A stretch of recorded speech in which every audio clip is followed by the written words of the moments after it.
Hey, what's up, you guys? It's me, Kelly, and I've been so excited to do this video. You have no idea. This is a new series on my channel, which is me reviewing 90 Day Fiance / just recapping it. Like, it's not so much a review, it's just like a recap. This is like my pillow talk, like Andy's clubhouse, like moment. This is the after show. And so yeah, I have Discovery Plus. I'm sorry I'm rich and you're not. So I'm gonna have access to these episodes like right whenever it's Sunday. So I'll probably watch in the mornings and then record and then have it up later Sunday, maybe even before the episode airs. Today's a little different because I was very tired yesterday. I had like a mimosa like brunch situation, so yeah. Speaking of drinks, go get you one because this is gonna be a wild ride from start to finish. So get you a drink. I don't know if this is gonna be long or short. It might be a little bit longer, hopefully not too long because I record this on my phone. And if you're upset with that, buy me a camera. Like, I don't know what to tell you. And I don't have that much storage.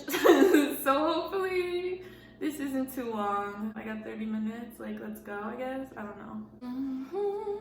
So I have my notes here. That's how you know it's real because I don't plan my videos for shit. But I'm really excited for this. I'm gonna dive right into it. So this is season 9. I can't believe there's 9 seasons. I hope this show goes on for the rest of my life. The minute this show is over, my life is over. So TLC, you better not cancel this, otherwise you're like liable for like manslaughter. Like, it's a part of my fucking week and I'm busy, you know, like I have a job, I have hobbies, like all that shit. But this is it. This is like 6 hours of my week, I guess you could say, because there's always like a couple things going on, the 2-hour episode, and then there's usually like a Darcy and Stacey or like, you know, something like that. It's another hour, and the podcast and the recaps and on Reddit and all that shit. So like, this is actually my life. Just saying. I don't know so far how I feel about the season. I was excited just because we haven't had like a straight up like 90 day in a while, but it's always like awkward getting to know the new couples because it's like they're just coming into like our universe, you know what I'm saying? And it's like, I don't know if I can trust you, I don't know what your deal is. It's like when you bring in like new people at work, honestly. So when I saw this cast, I was like kind of excited, but also like it seems really bland. And someone was saying that they don't like it because everyone's like super like conventionally attractive, and usually we have like the Angelas, and this season doesn't really have that. But I don't know, we could be shocked, you know. I don't know, it's always like a mixed bag. It's always like a surprise, a wild card in there somewhere, a twist, a shock, you know. So we'll see what happens. I'm just gonna go in order of the episode. So we meet Bilal, and he is 42 years old from KC Mo, Kansas City, Missouri. He calls himself the bougie. He grew up in the hood, but now he's bougie. He does real estate. And okay, this made me laugh. So in the beginning, you know, he's like straightening up like his little house and making sure it looks good. And I was like, oh yeah, it's a nice house, like whatever. Like, it doesn't have a lot of personality, I was thinking, but it's like really neat. And then it turns out it's not his house. It's not his house. It's like when he was staging.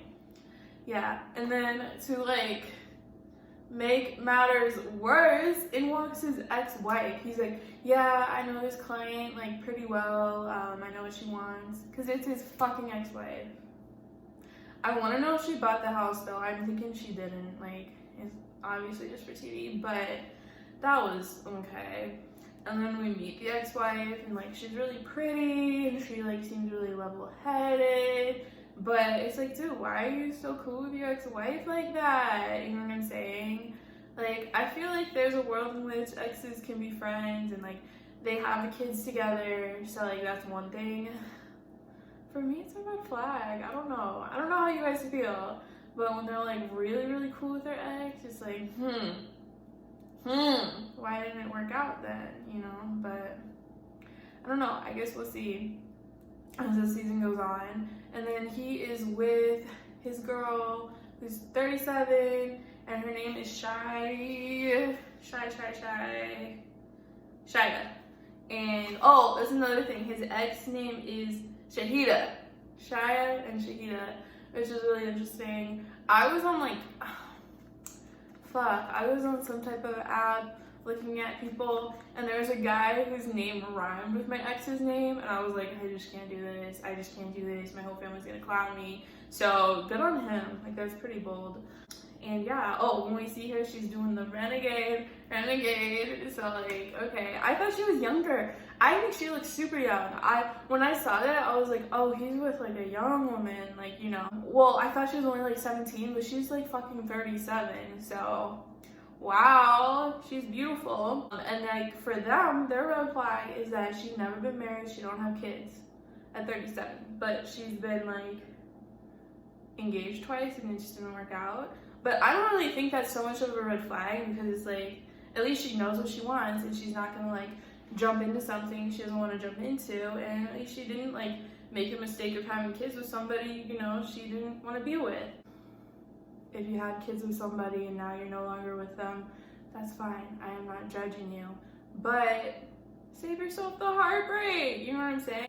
She's doing her. Like, I just think that it's green flags, you know, that she hasn't been married or had kids, because, you know, she just didn't find the right person and she knows that. Well, I am Team Shaeeda. One thing that was like irritating me is that he says like, oh, we're Muslim, like we're not gonna have sex before marriage, we're not gonna live together before marriage.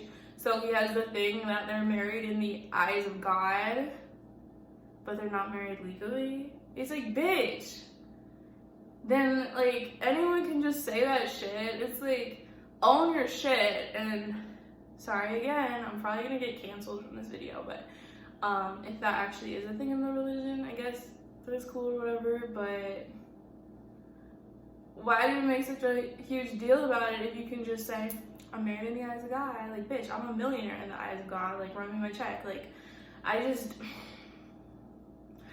feeling some type of way about that, and I just don't even know.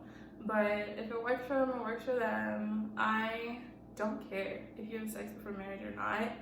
I really don't give a fuck. But for me, it's like being a hypocrite and being like all like holier than thou, like, this is my religion, I don't do this, blah blah blah, and then it's like you totally do it. You know, it's like the people who say they're a virgin, but they be sucking dick and getting it in the ass. Be about your business, own it. So I've been engaged for 2 years, but because of COVID, everyone says this in this episode and it's very annoying, but because of COVID, they haven't seen each other in the 2 years. But I think that's also a good sign though, if you can do long distance for 2 years and like be solid, then obviously you're into the person. Because even like long distance is a lot of work, because you have to be like, hi, keep up with the life and like message back and forth. Messaging is exhausting for me. I'd rather just see you in person. So I mean, props to them. It sounds like it is real. So next we're on a boat with his children, and he's giving them like the classic like, she's not your mom, she will never replace your mom speech, and they're like, okay, whatever. It was kind of a boring scene. And then he is at home and he's on FaceTime, and it's revealed that he only FaceTimes her in front of a white wall. Bitch, that's like this video right now. You don't know what my house looks like. You know, I could be like in a garage, you know, I could be anywhere. But I am in my apartment. Look at that shit.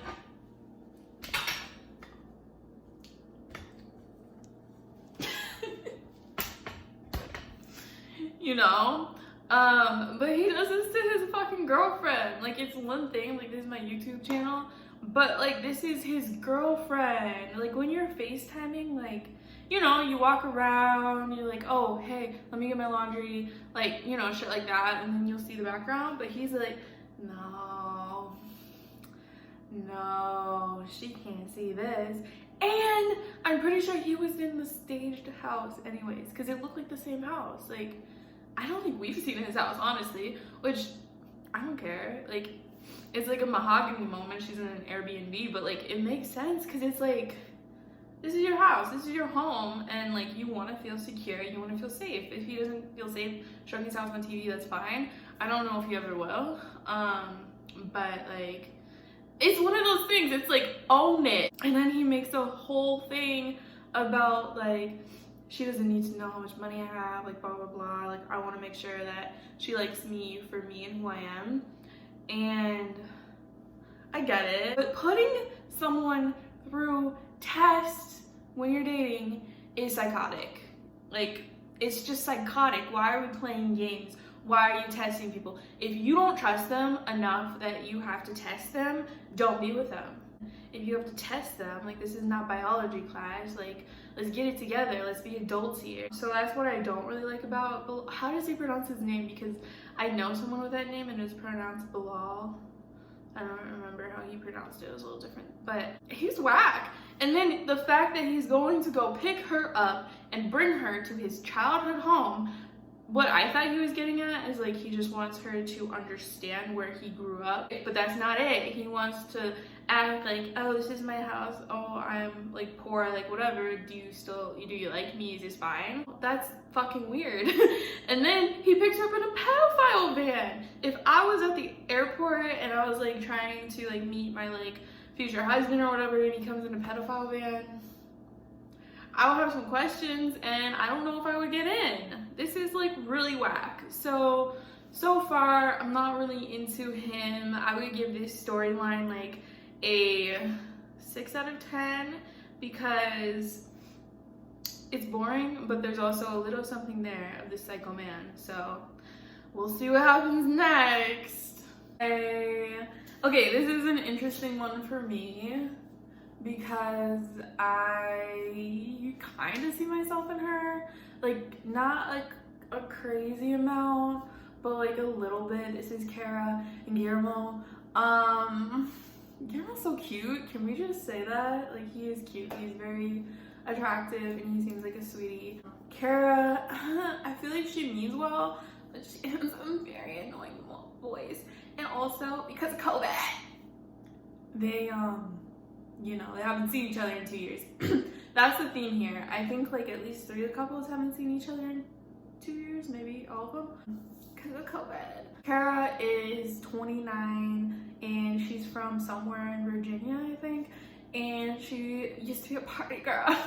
And she says that she does balloons now, like that's her job, like balloons, setting them up or whatever. And she decided to do that over COVID. She's had a million different jobs, which I relate to because I've done everything. I worked in nursing homes, schools, restaurants, stores, everything. And I can relate. She's in the Dominican Republic and she met him, and he's from Venezuela, but he was like living there. He's cool. Like, I really like him. Like, apparently he moved to the DR because he was like protesting stuff in Venezuela. I am ignorant. I'm not exactly sure what. He was like really just not feeling the government. Common theme everywhere. And so he wanted to do something about it. And he was protesting, and then he moved to the DR to have a better life, which I respect. And especially at like a young age, like 20, 21, like that's crazy. I can't even imagine doing that.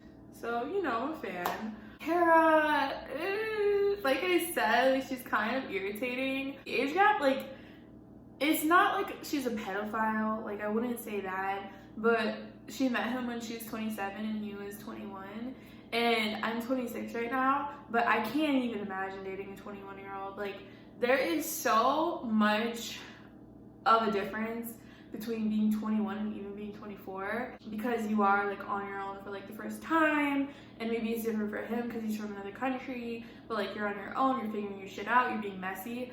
And then after 23, 24, it gets like, ah shit, I'm really out here, and you kind of have to figure it out. And then your brain develops at like 25, and whenever I turned 25, it was like a switch. It was like, ah shit, and I would look back on the times like in my early 20s and be like, oh shit, I was really a little bitch. So there is like a really big difference from your mid-20s to your early 20s. Like I said though, I wouldn't consider someone dating, like if you're in the same like decade, like I wouldn't consider that too pervy. But at the time, like 21 and 27, like I don't think it's crazy. I just think that if you like still connect to someone who's in like the 21s, you just are immature. Like, I don't know what else to tell you. Like, I have some friends who are 21, and sometimes I feel like we're on like the same like page, and I think I'm also a little immature sometimes. But at other times, I do feel like in a different place of life, I would say. So I ultimately do feel like the older sibling in those friendships, but I also feel like a lot of them are like way smarter than me. I don't know. I think what it is that there's like a whole 4-year gap, 21, 22, 23, 24, 5, 6.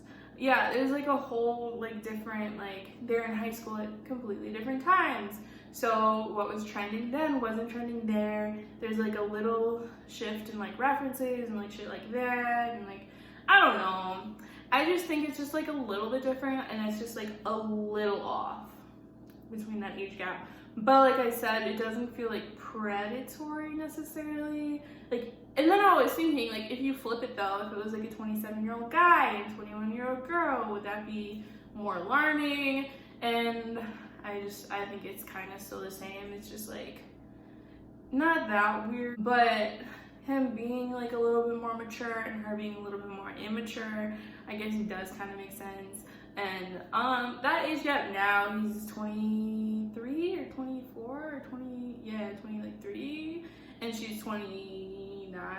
Like, it's what it is. Like, even me right now thinking about me being like a 23-year-old, I'm like, I don't know. Like, someone came up on my like Hinge and it was like 22, and I was like, I don't think so. Like, I don't know. There's like such a big difference from your early 20s, and like you don't understand unless you're like in the middle of that shift, I guess. But it's just different. Anyone who's in your mid 20s, just like let me know like that I'm not crazy. Like, this is actually real. So anyways, that's like my whole dissertation about their like age gap. I think that type of thing is only weird if you make it weird. Like, as an outsider looking in, it's like, oh, she's probably a little immature, he's probably a little bit more mature.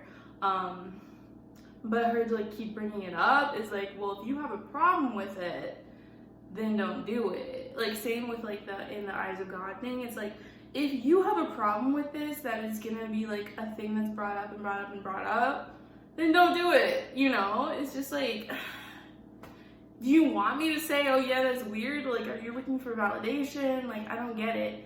So yeah, and like the red flag here was that she says, I don't know if he's ready for marriage.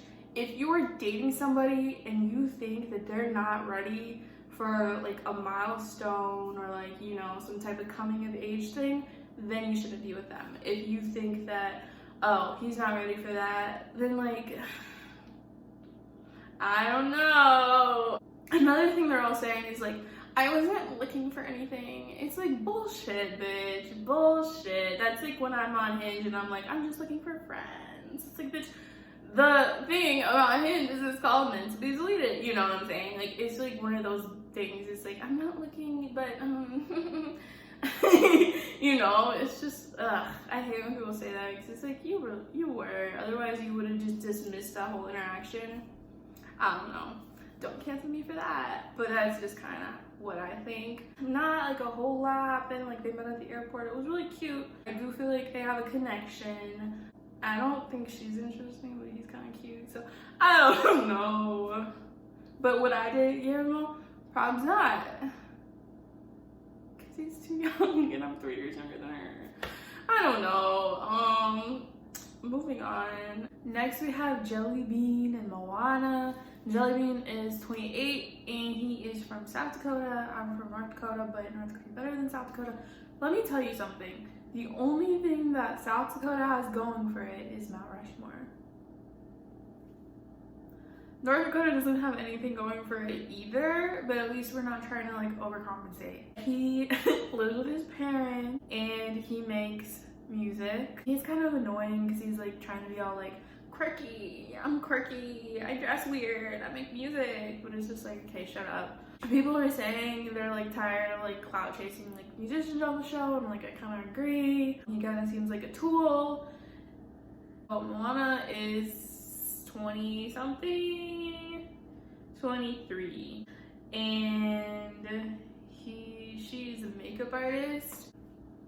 Yeah, she's pretty. Like, I don't know, there's not a whole lot to say about her. She doesn't want to come to South Dakota. She wants to get married on the beach, so like that's obviously gonna be a problem. His mom is annoyed. She's like, she dresses like so provocatively. You better have a talk with her. She can't dress provocatively in my house. And it's just like, who cares? Like, if you're gonna sit here and sexualize her, that's your problem. And if you're really concerned about like the household, seeing her like that, who's in the household? You're in the household.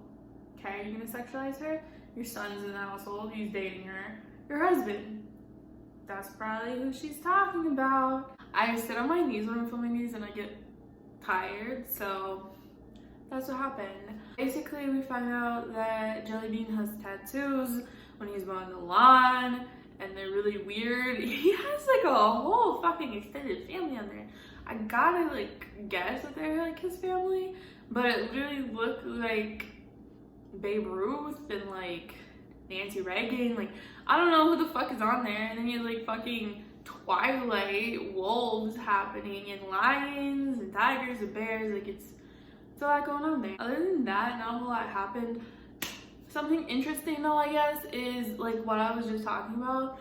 Their age difference is pretty much the same as Guillermo and Kara, and like no one like bats an eye, and like he doesn't say anything weird like, oh, age difference, you know. So yeah, it is a little weird, I guess, and there is a double standard, but it is what it is. Every season we have a racist and we have a pregnant person, but here we have Emily, and it's like, why not both? So we have Emily, she's 29 and she's from Salina, Kansas, and actually I went to Jesus camp there, so I can kind of relate. That's where I was saved. And there's nothing going on there. Like, literally, there's like a man-made lake, there's like a little camp, and that's it. A little concerning. And she's like a horse girl. She says she was a bad girl. I'm like, okay, sure, yeah, right. Like, I don't really believe her. She says her 2 exes are incarcerated. It's like, okay, who cares? But she was teaching in China, and she met, what's his name? Oh, Kobe. She met Kobe, and he is one of the good ones. She keeps saying this, and it's like, what do you mean by that? Like, let's unpack this. She also says, I love black guys. I'm the only black guy in China. It's like, okay, all right. But yeah, they met, and she says they had hot sex, and also she wasn't looking for anybody. Yeah, and then because of COVID, he couldn't meet his son. Like, it is just like, she's checking off like literally all the boxes here. Honestly, that's a drinking game right there. But yeah, I really was not feeling Emily. She's getting on my nerves. She's also living with her family, which, I mean, I was living with my family until I was like 25, but I always justify the stories from my own life. What the fuck? On and off. Like, I don't fucking know. It's like, if you're trying to bring someone over to America from another country, don't ask your parents. That's on you.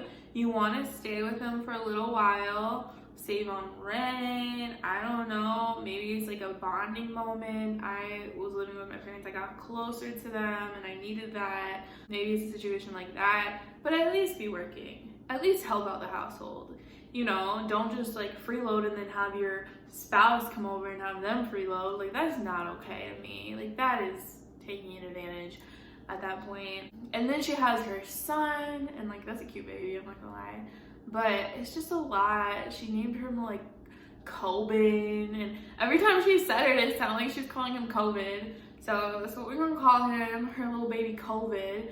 And then like from the coming attractions, it sounds like he gets there and she gets pregnant like again. It's like, bitch, get it together, but maybe she's not, I don't know. But yeah, her dad was like, just don't get pregnant. And it's like, okay, kiss of death. It just doesn't seem like a good situation, like, either way. Our other, like, going to another country and getting knocked up queen, Ari, was not here. I kind of miss them. Like, this is how much I think I don't like the new cast, is that I was missing Ari and Binyam. Okay? I really don't like them. I always complain about them, but like these people made me miss my old friends. I'm like, shit, I want to see them. I want to see what's up with like Wish and, you know, their little child. Hopefully we'll see them soon. And then it looks like we're getting another like lady, and like this is gonna be our like real age gap couple. That's that. These people are boring. I want to see like a geriatric couple. I want to see another LGBT couple, because we've literally only had Kenny and Armando and what's her face. So I would like to see another LGBT couple. I would see a throuple at this point.